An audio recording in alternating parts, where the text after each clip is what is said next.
যজ্ঞকে আমার বিবাহের জন্য তিনি ধরে নিয়ে এসছে, অতএব আমার দ্বারা এটা সম্ভব নয়। কি করলেন? তিনি বিবাহকে পরিত্যাগ করে তিনি গভীর জঙ্গলে প্রবেশ করলেন। আর যে জঙ্গলে প্রবেশ করলেন, সেই জঙ্গলে থাকতেন তার গুরুদেব মার্কিন ঋষি। মার্কিন ঋষির পরবর্তীতে তিনি কৃপা লাভ করলেন। সেটাও কিসের দ্বারা? সেবার দ্বারা। মার্কণ্ড ঋষি প্রত্যেক দিন তিনি যজ্ঞের ব্যবস্থা করতেন। যজ্ঞ শব্দের অর্থ হচ্ছে স্বয়ং ভগবান। সেই ভগবানকে সন্তুষ্ট করতেন, আর এই সন্তুষ্ট যোগদান করবার জন্য তিনি সেই যজ্ঞের কাষ্ঠকে সুন্দরভাবে পরিপাট করে গুছিয়ে দিতেন প্রত্যেক দিন ভোরবেলা। তাই আমাদেরকে সাবধান হতে হবে। ভক্তি কমল সন্ত গোস্বামী মহারাজ বলেছেন, কি বলেছেন?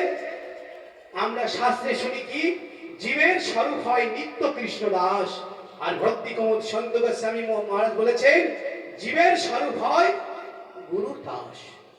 ভগবান তো কোথায়? আমাদের গুরু বৈষ্ণবের প্রতি শ্রদ্ধা নাই, আর সেখানে আমরা ভগবানকে সন্তুষ্ট করব? তাই আমাদের কি করতে হবে? আমাদের গুরুদেবের দাসত্ব গ্রহণ করতে হবে। কিরূপ ভাবে? গুরুদেব যে আদেশ দেবে, সেই আদেশকে আমাদের জীবনে প্রতিপালন করতে হবে। যদি না করি, মহারাজ যে বললেন হরিনাম, এমন হরিনামও করো সার, কিন্তু হরিনাম সার করবার জন্য এই মহাপুরুষরা জগতে এসছেন, এসে এই হরিনাম বিতরণ করছেন দাঁড়ে দাঁড়ে। আপনি ভাবুন, আমার গুরু মহারাজের বর্তমান 76 বছর বয়স। ভারতবর্ষের এমন কোন প্রান্ত নেই গুরু মহারাজের মন্দির নাই। আমরা মাসে 20,000 টাকা 50,000 টাকা ইনকাম করি। আমাদের কত অহংকার! কিসে জানেন তো? ওই ভিখারির বাড়ি, ওই গরিব মানুষের বাড়ি, ও আমার সঙ্গে ভালো ব্যবহার করে না, ওর বাড়ি আমরা যাব না। কিন্তু গুরু বৈষ্ণব এত দয়ালু, এত তার দয়া, সেই দয়ার জন্য তিনারা প্রত্যেক দাঁড়ে দাঁড়ে যাচ্ছেন, যে জগৎকে কল্যাণ করবার জন্য হরিনাম বিতরণ করছে। বলুন, ভক্তি প্রসাদ সাধু গোস্বামী গুরু মহারাজ কি হয়নি?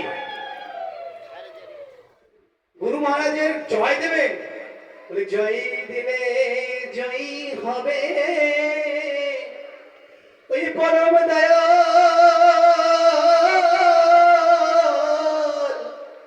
গুরুদেবের। জয় দিলে জয় হবে, সকলে জয় দেবেন। ভক্তি প্রসাদ সাধু গোস্বামী গুরু মহারাজ কি।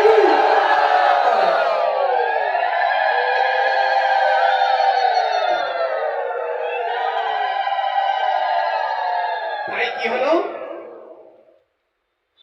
দেখেন, সেই জীবহিংসা করবার তার মানসিকতা নাই, তাই তিনি বৈষ্ণব সেবা করবার লাভ করলেন, এবং তিনি গুরুরূপে তাকে বরণ করলেন। এবং গুরুদেব তিনিও অত্যন্ত সন্তুষ্ট সবরীতি পেয়ে, মার্কণ্ড ঋষি তিনিও তাকে শিষ্য করবার জন্য তার মনে অনেক আশা জন্মালো। গুরু শিষ্য তো সহজ বস্তু নয়। হরিনাম নিলাম, নিয়ে মাছ খেলাম, অবৈধভাবে জীবনযাপন করলাম, গুরুদেবকে ধোঁকা দিলে কোটি জন্মে ভগবানের চরণ পাবে না কেউ। এটা সাধারণ জগতের মানুষকে ছল করা নয়, বৈষ্ণবকে ছল করা। আজকে প্রভুপাদ ভক্তি সিদ্ধান্ত সরস্বতী ঠাকুর জগতে এসছে আমাদের মতো বদ্ধ জীবকে উদ্ধার করবার জন্য, কিন্তু দুর্ভাগ্য আমরা প্রভুপাদের কৃপা থেকে বঞ্চিত। তাই কি হয়েছে? প্রভুপাদের গণেরা রয়েছে, কত সুন্দর ঝলমল করছে। বলি ঝলমল ঝলমল ঝলমল করে এই প্রভু পাদের গাথা মালা, মালা গদবল ঝলমল ঝলমল করে। প্রভুপাদ নিজে এই মালাগুলোকে রেখে গেছে। কিসের জন্য? আমাদের জন্য। আরে আমরা তো ভগবানকে কথা দিয়ে এসেছি কৃষ্ণ ভজিবার ধরে সংসারে আইন, আমরা তো কৃষ্ণ ভজন করবার জন্য এসেছি জগতে। আর এসে যদি আমরা কৃষ্ণ ভজন না করি তবে আমাদের জীবনের সার্থকতা কোথায়?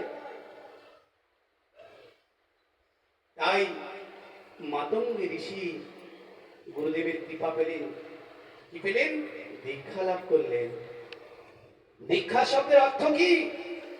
দ্বিতীয় জনম, দ্বিজনম। দীক্ষা কাকে বলে?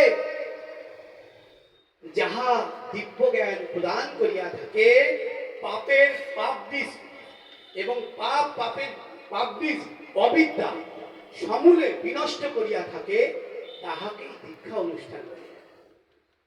বলেন হরে কৃষ্ণ। যাহা দিব্য জ্ঞান প্রদান করিয়া থাকে, দিব্য জ্ঞান হৃদে প্রকাশিত। আপনাদের মধ্যে সেই দিব্যজ্ঞানী যে হয়েছে, যান না বাজার থেকে একটা লোক ধরে নিয়ে আসেন, রাস্তাতে তিনি ধরে দোকান ঢুকবে না। কিন্তু দিব্যজ্ঞানটা হলেও এর মধ্যে কিছু আয়রন আছে, সেগুলোকে একটু পরিষ্কার করতে হবে। তাই কি হয়েছে? বলছে দিব্যজ্ঞান প্রদান করিয়া থাকে, পাপের পাপ বীজ। পাপ শুধু না, পাপের যে বীজ আছে, ঘাস মারা ওষুধ দেওয়া হয়, এখন রাউন্ড আপ বলা হয়, বিভিন্ন রকম উন্নত মানের পচা ওষুধ দেওয়া হয়।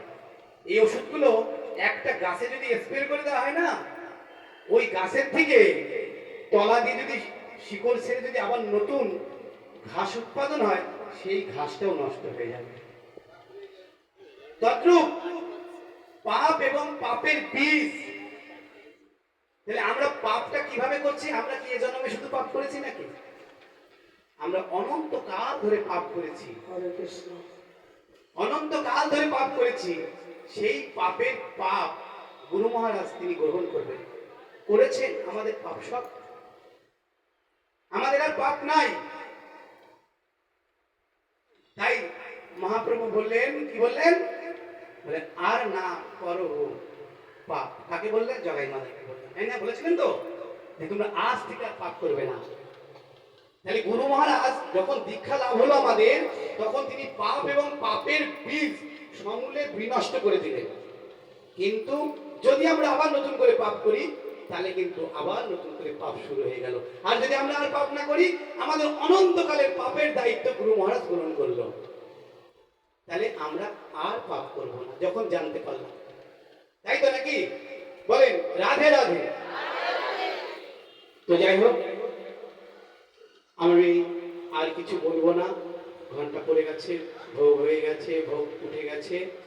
আমাদের গুরু মহারাজ আপনাদের কথার দ্বারা কৃপা করবে, কথার দ্বারা কৃপা করবে, বাক্য স্বরূপ আপনারা গুরু মহারাজের কথা অত্যন্ত মনোযোগ সহকারে শ্রবণ করবেন, করে জীবনে পালন করবেন। আপনাদের জীবন সার্থক হবেই হবে। হরে কৃষ্ণ।